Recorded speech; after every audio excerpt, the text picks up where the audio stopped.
Hello and welcome to Southeastern 16, presented by FanDuel. I'm Chris Lee, joined by Graham Doty. Topic today, SEC baseball schedules. Who's got the toughest? Who's got the easiest? We will go in order from toughest to easiest. We'll take your questions, your comments, your super chats. Always a reminder to help us out, hit the like and subscribe buttons. That's free. Leave us a rating where you get your podcasts on Apple, Spotify, wherever. That helps the channel. And you can join our membership tier, supporter tier, $3.99 a month. That gets you a custom badge. MVP, $5.99 a month. That gets you that, plus some members-only live videos and some votes and power rankings. And Legends tier, $19.99 a month. That gets you all those things, plus bigger perks like being part of your own live show. Excuse me, Graham. Looking forward to starting the show today. Hopefully I can keep it up. I've got major voice issues. You got to see me pounding some throat lozenges and trying to power through. But the crud has hit the Nashville area again. It feels like it's been with us all summer, and it's hit me. So hopefully this will not sound too bad. I got the utmost faith in you. This is your Kurt Schilling, Red The bloody sock. Yeah. This is it for you. You're gonna power through. You're gonna look up eight innings, 9 strikeouts. We'll give it a shot. All right, let's get to our number one. This will be the team with the toughest power ranking. If I can find where I put the banners. There we go. Number one, I've got Mississippi State. And it's close. But boy, the Bulldogs have a schedule this year. And I kind of start with who you avoid. State does not play Florida, Kentucky, Alabama, Oklahoma, and Missouri in the conference. Once you get outside the league, State's got on a weekend series, it's got Arizona State, UCLA, and I can't remember who the third one was, maybe Baylor or Virginia Tech in the weekend series outside of the league. But the weekday schedule, as always, State plays some teams. It's got Troy, couple of games against Southern Miss, a non-conference game against Ole Miss, and Sanford a time or two, which is usually a pretty tough team. So I think it's close, but I'm going to stick with State as my number one team. They've got the number one toughest schedule inside the conference, I think, for sure. Yeah, we'll touch on both Mississippi teams for sure. They both have brutal schedules. And what you kind of dove into there, what makes the state of Mississippi unique, you got 3 ranked teams and 3 teams that are probably going to have an excellent opportunity of hosting. So a new wrinkle for that State and Southern Miss series, they used to play down in Jackson and Trustmark Park all the time. Now that is essentially just like a home and a home in a midweek. And Troy is another very good Sun Belt team. 2 years ago, they were ranked. Skylar Meade is a very good head coach and, maybe will be an SEC head coach one day. So that's not like your typical midweek slate there. And then they play Sanford so much just because they're literally just a couple hours away. And, Sanford – that is a pretty good SoCon team. And we've seen, it feels like the SEC gets like a boatload of Sanford transfers every year, going back to the Sunny D's at Auburn days. It's going to be easier for State out of the gate. Hofstra and Delaware. But boy, weekend 3 forward, it gets really, really brutally tough. And even like the first week of midweeks, they've got Troy. So, anyway, it's going to be a tough year for State in terms of the schedule, but a super talented team, as we know, and I think it's going to be fun to watch a lot of good on good, which State is going to get a lot of this year. I think it's pretty close at the top, actually. And number 2 was a surprise. I didn't arrive at number 2 until I really started digging into the non-conference portion, and my goodness, Skip Johnson. I don't know if you got a death wish here. We like you. We hope not. Your conference schedule is hard enough. I think it's the 4th hardest just in the league. And then we get to outside the league. In fact, I might even have it wrong here. Oklahoma might have the toughest schedule, all things considered. Oklahoma avoids in conference Mississippi State, Georgia, Ole Miss, Kentucky, South Carolina. The first weekend, it's playing Texas Tech, Oklahoma State, TCU.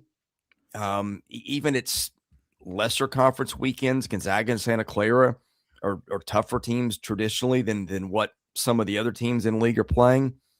And then you get into the midweek, and I'm like, my goodness, 2 games with Arizona State, 2 games with Dallas Baptist, Southeastern Louisiana, which was a borderline NCAA tournament team a year, or Roberts, which is in the tournament every year, and a game with Texas Tech. Also UT Arlington, which is okay. Like there's in Oklahoma State, neutral site game with Oklahoma State. Actually, Oklahoma could have the toughest schedule in the league if you consider everything, but it is going to be brutally tough for the Sooners. Yeah, the Arizona State series is certainly interesting. It's cool that they do it. I remember not that long ago, you remember Arizona State went to Arkansas for a similar situation for like a Tuesday, Wednesday, and Arkansas set like the largest midweek attendance ever at that time. So I like that the fact that Skip isn't afraid to do this. And like another one of those teams you mentioned, Dallas Baptist, everybody knows their history. They are all in on baseball. And this is a team that's ranked and a team that pretty consistently makes the NCAA tournament. So, and then I like the fact that they're keeping the Bedlam series. Like Oklahoma State, it feels like they should play in everything. Yeah, it really does. I don't know that I've seen a much tougher midweek schedule than what they've got. I mean, like there's not I don't think there's like a pass out in there anywhere. Like a team that you're just going to beat 18-3 by showing up. So, in Santa Clara, weren't they borderline hosts not that long ago? I don't know about hosting, but I mean, like the WCC, like those teams are West Coast teams. There's a lot of talent out there. They're not going to say none of them are ever pushovers, but it's a tougher brand of baseball than a lot of, the schools from the Northeast that teams are playing this time of year. Yeah, well, it's so foreign to what we see in the SEC. That's small ball. Number 3, Ole Miss. The Rebels on the weekend are going to miss Auburn, Vanderbilt, Oklahoma, South Carolina, Missouri. Wait a minute. Yeah, okay, that's right. And they get on weekend series. I think that the toughest one is that one where they draw Baylor, Ohio State, Coastal Carolina. Don't know what Baylor will be this year. Coastal, of course, we know is going to be a title contender. Nevada, Missouri State, Evansville, like 3 tougher than a lot of teams play series for whatever that's worth. Missouri State got a lot of talent, a lot of years. And then you get into the midweeks where Ole Miss is going to be challenged at times. They've got, let's see, Southern Miss. Couple against Southern Miss, and then the non-conference Mississippi State. Don't know what Austin Peay and Memphis are this year. But, again, tougher challenges than some of them. So I've got Ole Miss 3. Ole Miss's conference-only slate. I had number 2. I mean, neck and neck with Mississippi State. Yeah. The Rebels open the season against Nevada. Nevada, they're the preseason favorites in their conference. I think Mountain West, I don't know. It's hard to keep track now, but they're the preseason favorites. And then, just the conference schedule alone is kind of what everybody looks at around here and is chatting at. Like those first 2 weekend series in SEC play, I mean, it is like buckle your chin strap because – here we are. Like Ole Miss is going to find out pretty quickly what they got to work with. Yeah. At Texas, Kentucky, Mississippi State, at Florida, LSU, at Tennessee, Georgia, at Arkansas, A&M, and at Alabama. That is goodness. That is brutal. I mean, nobody's got an easy SEC schedule, but that is particularly nightmares. Tough. Yeah. And again, out of conference factors in here too. Number 4, I've got Texas A&M. Let me find the banner here. There we go. Aggies, what they avoid in the SEC will be Arkansas, Tennessee, Kentucky, Alabama, South Carolina. They get Tennessee Tech and Penn, which are, again, tougher than some teams play. Not a lot to move the needle dramatically, but enough to matter. They got Virginia Tech, UCLA, Arizona State in that third weekend series. And then you get to the weekday, you get a lot of Texas teams in there, which play good baseball. Lamar's in there. A couple games with Texas State. Sam Houston State's in there. I don't know if those teams are outstanding, but again, maybe not the pushovers that some other teams are playing midweek. So I have Texas Tech fourth here in my rankings, Graham. I just think it's going to be critical for the Aggies to get off to a hot start. I think it's a bonus. They're kind of flying under the radar this year after what happened a season ago. So if they just gain confidence early, I think they'll be heading in the right direction. All right, number 5. This one surprised me because I think I have their conference schedule at 13, but you consider the non-conference, and boy, Yeah. Florida's playing some people. They always get Florida State and Miami.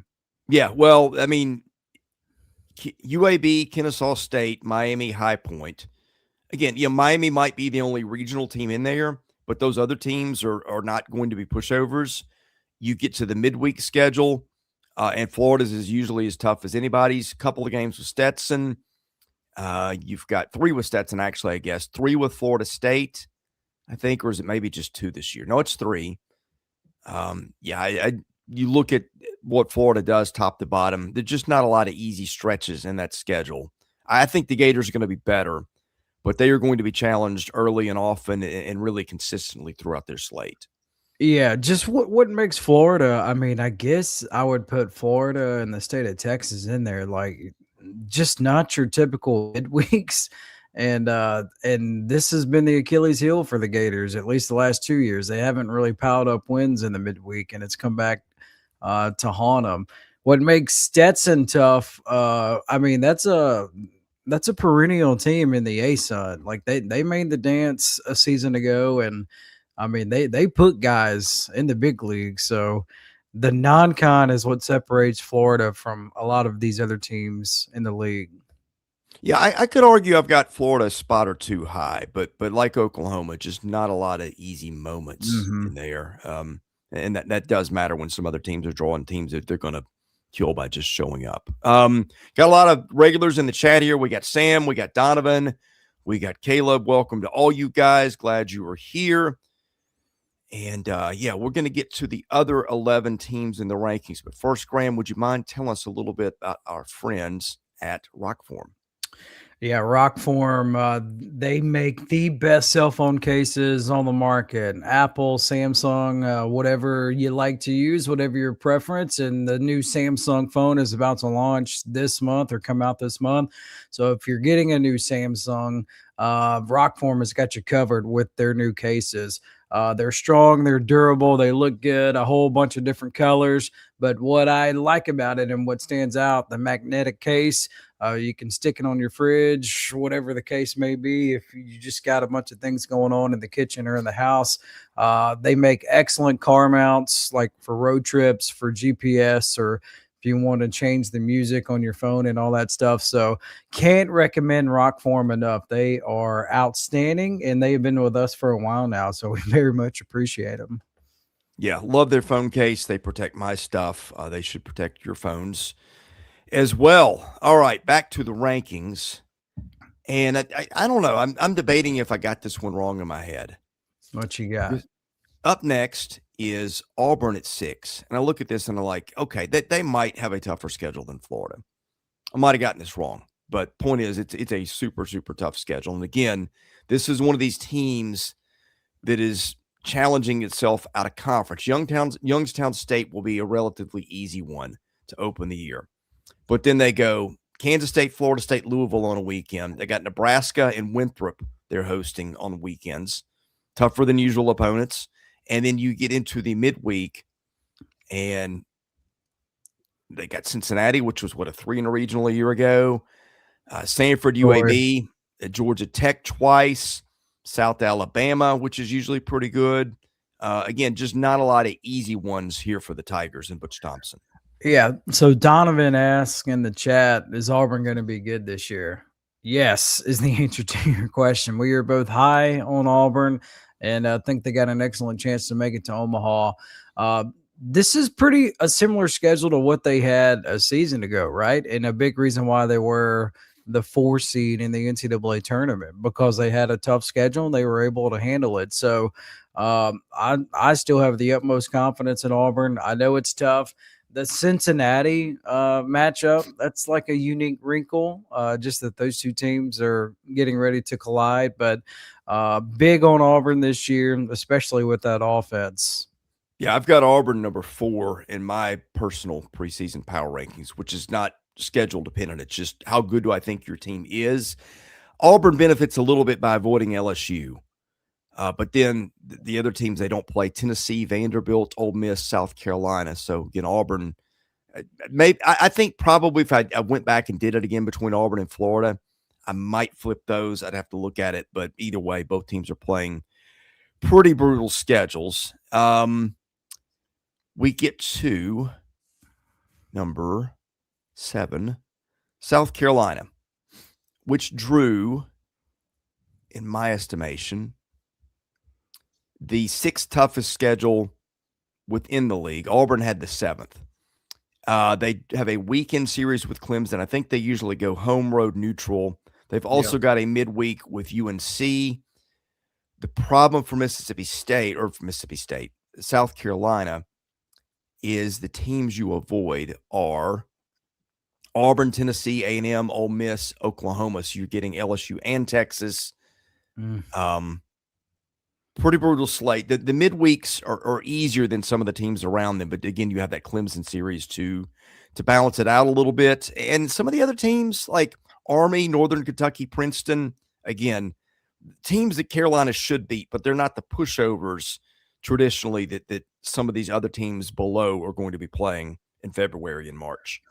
So earlier this week, one of my bold predictions was I think South Carolina is going to have a winning record. And a big reason why I picked it is Paul Maneri just makes a jump in year twos. But also when you look at the schedule, like I think it is somewhat manageable SEC wise. So I just think he's got the group of guys and he's building his culture. And I just think that South Carolina is going to be a lot better than what they were a season ago. We got SC Scout guy in the chat, and he's got an interesting nugget that all 3 service academies are going to play in South Carolina for the first time ever. Good. Well, I'm glad to see that. Those are tough outs on the weekend or in a regional. A lot of times they're just very disciplined and don't beat themselves. So I'm sure will be the case this year too. Okay, we get to number 8. I've got Vanderbilt. Now, Vanderbilt's in conference comparatively is not bad. Now, the first part of it is a gauntlet like you will rarely see. Vanderbilt is going to get right off the jump in the SEC. LSU at Mississippi State, Tennessee at A&M. That's not going to be a lot of fun, followed by Texas a couple of weekends later. Vanderbilt also plays first weekend TCU, Texas Tech, Oklahoma State. Third weekend, Irvine, Arizona, and Oregon. And then where are those games? Those are out west somewhere. Okay. Thinking maybe in Arizona. That's like a new trend for Corbin, right? I mean, this is what 2 years in a row that he's going out west. Yeah, for two trips. So their midweek schedule is a little bit more manageable. They got Louisville at the end of the year. I believe that one is in Nashville this year. And not a lot of heavyweights on there. Xavier's on there. They can be tough. Indiana State, same thing. Troy's on there. They'll be tough. So it's not a bad midweek schedule. But just on the out of conference alone, Vanderbilt bumped up a few notches just by, between weekends and weekdays. That's a top 5 out of conference schedule in the league, I think. Yeah, I feel for Troy. That's a long way to go for a midweek, unless that's a spring break week. Yeah. It's not like South Alabama super close to Nashville. No. Number 9, we're going to get to the Georgia Bulldogs. Georgia avoids in league Texas, Vanderbilt, Kentucky, Alabama, Oklahoma. The weekend schedule is interesting. Wright State and Samford are, again, not pushovers, but there's not like a marquee series like some of these other teams have where they're playing a Texas Tech or a TCU, like most of these teams that we've been through so far. And then when you get to the midweek, it's not as challenging as Georgia maybe has had before. Now, there's some good teams in here. Troy's in here. Kennesaw State's in here a couple of times. Georgia Tech's in here. I guess Troy's in there twice. So maybe I've underestimated Georgia a little bit. But the conference schedule for the Bulldogs I had ranked as, I think, the 5th toughest. So, again, I might rethink that one a little bit on Georgia. I might have rated them a couple of spots too low.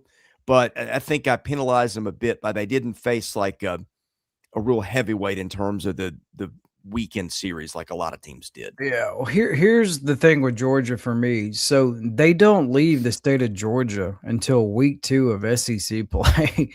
So they're gonna pile up some wins now. Like they're tough to beat in Athens, and just the fact that they're gonna be at home forever. Like they only have one true road game, and it's at Kennesaw State, so like an hour away, and that's it. And then once SEC play hits, then they'll actually leave the state of Georgia. So I don't know. I think you got this right. Like, yes, SEC schedule is going to be tough and challenging for everybody, but just the sheer number of home games that they have really stands out to me, and they just crush everybody at home, it seems like. Number 10, I've got LSU, which I have with the 8th toughest schedule in league. LSU, the teams it avoids this year are going to be Texas, Auburn, Arkansas, Alabama, and Missouri. LSU gets Indiana, Notre Dame, UCF second weekend. The home series are going to be against Milwaukee. They alternate between Dartmouth and Northeastern. Northeastern is not an easy team. And then Sacramento State, a West Coast team. Again, probably going to be a little tougher than some of these teams. SEC teams are playing that 4th weekend, which is the weekend before non-conference play. The weekday schedule for LSU traditionally is pretty light. That's the case again this year, although they do have Creighton, Louisiana Tech, and Sela and Tulane in there. So not a cakewalk, but something LSU should be able to handle. Yeah, I just think with the schedule that you just touched on and all their talent, I mean, I just think they're going to be in phenomenal shape to be a top half like host team and, host a super regional, like all that stuff. So I know like when you look at some of these Louisiana schools, like Louisiana Tech, yes, they have hosted a regional, but I mean, that was 5 years ago now. So, and then Tulane is kind of hit or miss. And then, you mentioned Southeastern Louisiana. They were good last year. They were borderline hosts, but to me, just the way their schedule shakes out, like I wouldn't really sweat anything if I was an LSU fan. Number 11, Alabama, which drew one of the more brutal schedules in the country a year ago. Relatively easier for the Tide this year, relative being the word here. LSU, Mississippi State, Georgia, A&M, and Missouri are the schools that Bama will miss.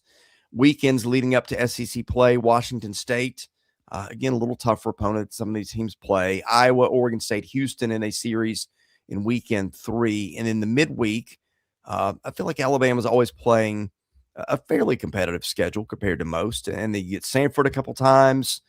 One shot at Troy. South Alabama's in there once. UAB's in there a couple of times. South Alabama.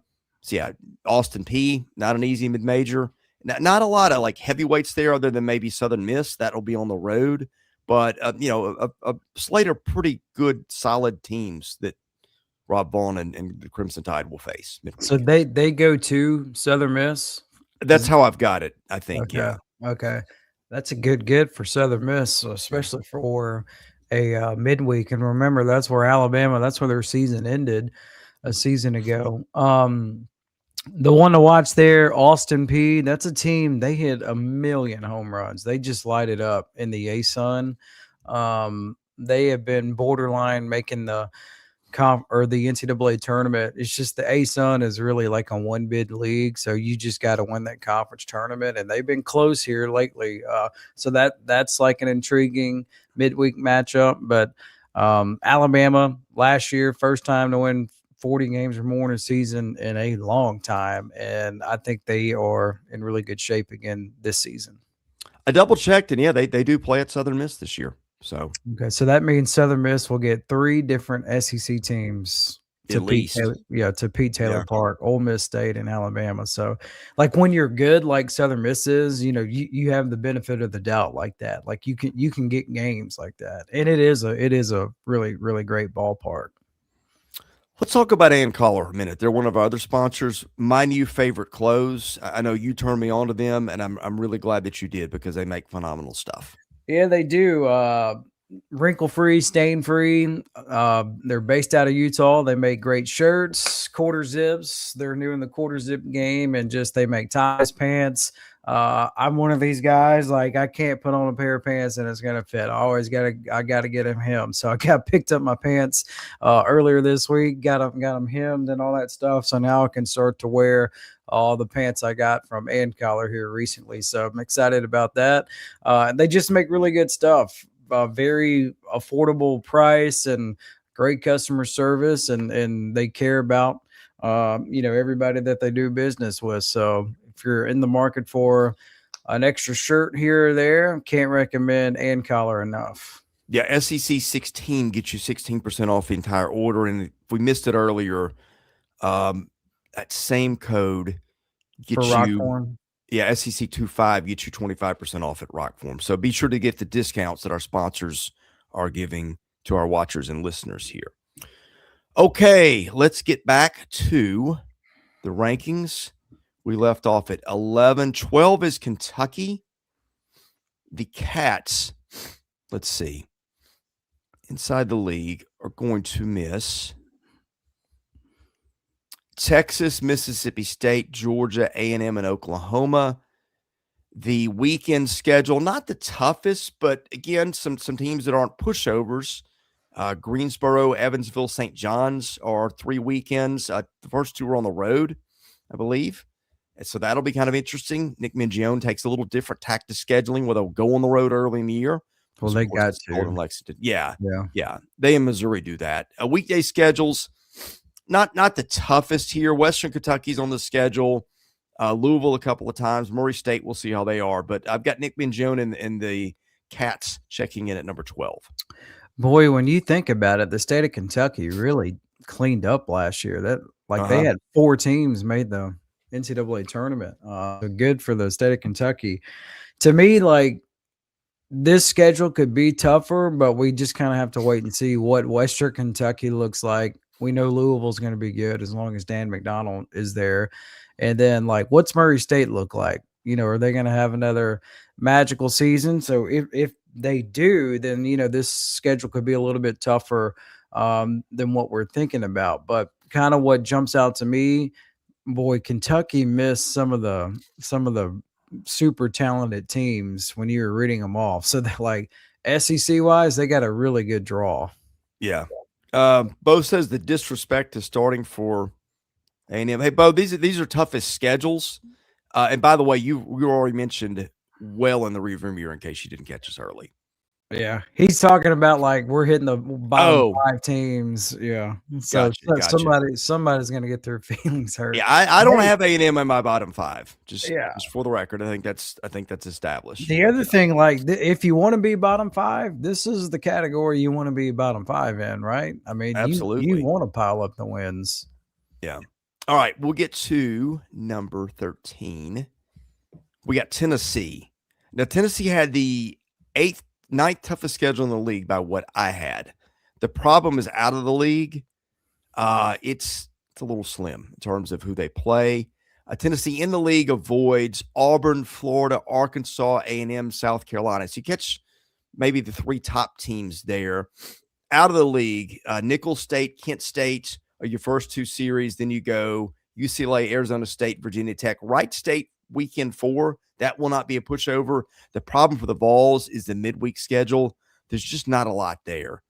Yeah. Toughest team they play. I don't know if it's Tennessee Tech, ETSU, USC Upstate, Austin Peay, Northern Kentucky, Lipscomb. It's just like it's the same mid majors that they play over and over.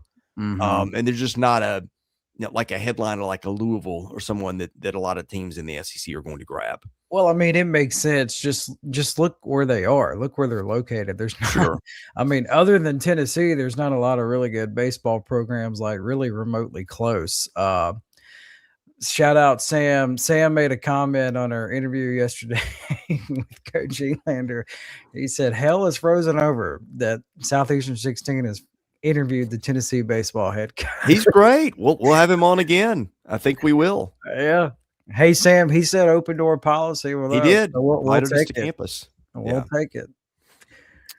All right. Yeah. I mean, these are all really close. I could argue I rank Tennessee a couple of spots too low here because when I look in, like the mid majors that they play, they're not pushovers. There's just not like a team in there that like we're going to be talking about them hosting a regional, and that's kind of how I weighted the non-conference. So like, is there a team in there that can beat you when you're not just when you don't show up? And Tennessee doesn't have a lot of those, but the Vols do play. Gosh, what the top 3 teams in the league potentially. So there's that too. Like I said, nobody's got it easy here. It's just the degrees of relativity. By the way, what'd you think of all the videos and pictures yesterday that came out of the newly renovated Lindsey Nelson? I mean, what I saw looks phenomenal. It does. I didn't see much outside the grandstands, but it looks beautiful. And I've always said like they've got a gorgeous backdrop for baseball. Yes, they do. Behind the stadium. So it honestly reminds me, like it looks a ton like Swayze Field. I mean, it looks very similar setup wise to what Ole Miss did when Ole Miss did the renovation a while ago. Down to the scoreboard's kind of roughly in the same place too, right? Mm-hmm. Yeah. But it looks great. And the fact that the attendance, they're going to be knocking on the door of 9,000. I think that's great. Yeah. All right. We got 3 left. We'll see who we think has the easiest schedule in the league. Before we do that, Graham, if you would tell us a little bit about our friends at who have I got left? Icon Wallets, our newest sponsor. Love the wallet I got in the mail from them. I think our listeners out there will too. Yeah, everybody has a wallet, right? If you don't, I don't know how you function, but Icon Wallets, they got great leather wallets, different colors. What they're known for is this right here, your different icon. It's magnetic. You can take them out, change them, whatever your favorite team is. They got most of them.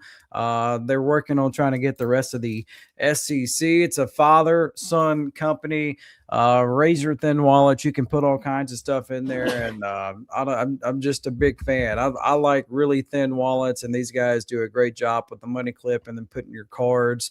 They make different styles here. If you've got a boatload of cards that you put in, they pop out easy like that. So Icon Wallets, they make really fantastic wallets that are going to last for a long time, and they look good.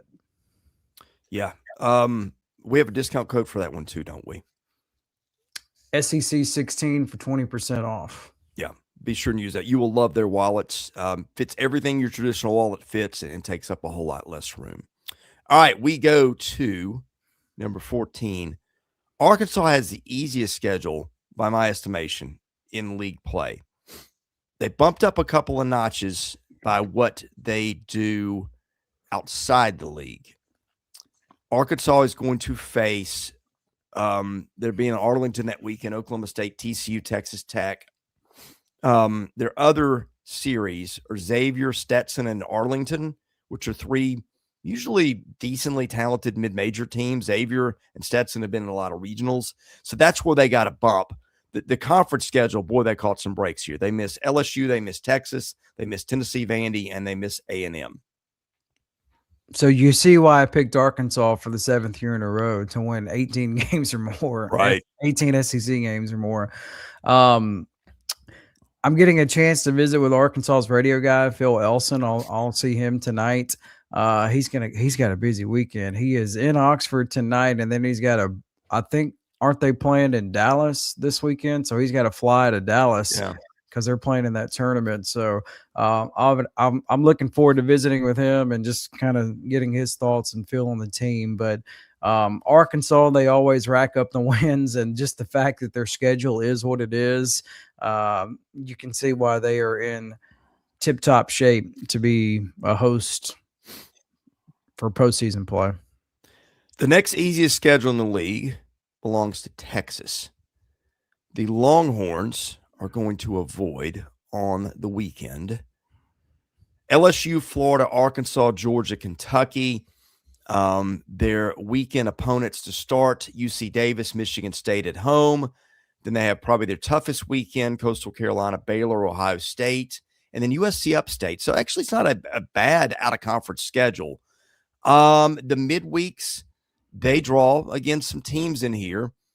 Lamar, a couple of games with Texas State, a game with Houston, UTSA in there. We know how that went last year with Texas. So, I mean, Texas has got an argument that maybe with a tougher schedule than Arkansas by some of those weekend ones. But the conference play, they really avoided some of the teams that you kind of hope not to face. Yeah, and Eric in the chat says he doesn't believe in conspiracy theories, but this is 2 years in a row now that Texas is a pretty favorable schedule. So who knows? Yeah. But I think with Texas, like they're really good, like they're loaded with talent, and the fact that they get a pretty manageable schedule, especially SEC wise, that's what kind of grabs my attention. They're going to win a boatload of games. Yeah. Easiest schedule in the league. This is hard to have happen when you don't play yourself and you're Missouri. But I got Missouri as the easiest schedule in the league. Now, look, the conference slate is not going to be easy. I think it's the third easiest. They avoid LSU, Mississippi State, Florida, Ole Miss, Alabama. It's the other games that are the issue. They are going to Mount St. Mary's and going to New Haven to start the year, hosting North Dakota State and hosting Illinois, Chicago in their other series during the weekends before conference play.